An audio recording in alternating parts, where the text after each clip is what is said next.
আমার শরীফ উসমান হাদি ভাই, যিনি 36 জুলাইয়ের এক মহানায়ক ছিলেন, যিনি এক বিপ্লবী যোদ্ধা ছিলেন, ভারতের রয়ের এজেন্টরা ভারতের প্রেসক্রিপশনে ভারতের কথা মতো জুলাই যোদ্ধাদের টার্গেট করে বাংলার জমিনে তাদেরকে যারা হত্যা করতে চাও কিংবা হত্যার পরিকল্পনা করেছো, তারা সাবধান হয়ে যাও।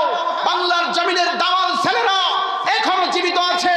5 আগস্টে যেমন স্বৈরাচার পেতাত্তাদের ভারতের দাসীকে যেমন বাংলার জমিন ছাড়া করেছে, আজও যদি জুলাই যোদ্ধা সহ ইসলামের উপর কোন নাস্তিক এবং বেঈমানরা যদি আঘাত হলো, বাংলার জমিনের দালাল ছেলেরা আবারও 5 আগস্ট ঘটানোর জন্য প্রস্তুত আছে। কথা বলেন ঠিক কিনা? তার কারণ ইসলামের কঠিন শত্রু এরা। আপনারা দেখবেন প্রিয় ভাইরা আমার, গত 54টি বছর আমরা দেখেছি দাড়িওয়ালা আর টুপিওয়ালা পাঞ্জাবিওয়ালা মানুষগুলাকে রাজাকার বানিয়েছে। কথা বলেন ঠিক কিনা? একটু আওয়াজ দিতে হবে। কথা বলেন ঠিক কিনা? এটা হলো ভারতের প্রেসক্রিপশন, এটা হলো রয়ের ষড়যন্ত্র। 1971 সালের যুদ্ধ আমরা দেখিনি, কিন্তু যারা রাজাকার ছিলেন তাদেরকে আমরা দেখেছি ভিডিও চিত্র এবং ছবিতে দেখা যায় তাদের কোনো দাড়ি ছিল না, পাঞ্জাবি ছিল না, তারা ক্লিন শেভ মানুষ ছিল।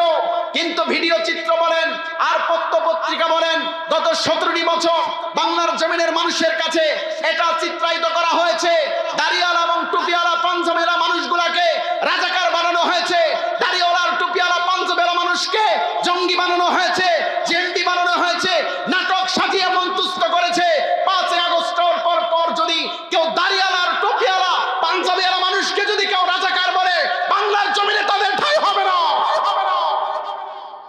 এটা আপনারা ভেবেছেন ছোট্ট একটা ষড়যন্ত্র। প্রিয় ভাইরা আমার, দীপ্ত কণ্ঠে বলে যায় এটা ছোট্ট কোনো ষড়যন্ত্র নয়। এটা দাড়ি এবং টুপিওয়ালা পাঞ্জাবিওয়ালাকে রাজাকার বানিয়ে, জঙ্গি এবং জিএমবি বানিয়ে ভারতীয় আধিপত্যবাদ বাংলার জমিনে প্রতিষ্ঠিত করতে চায়। আমি আপনাদেরকে বলে যাচ্ছি, শোনেন প্রিয় বক্সিগঞ্জবাসী, দাড়িওয়ালা আর টুপিওয়ালা পাঞ্জাবিওয়ালা মানুষ রাজাকার ছিল না, তারা প্রকৃত দেশপ্রেমিক এবং ইসলামের পক্ষে কথা বলেন ঠিক কিনা?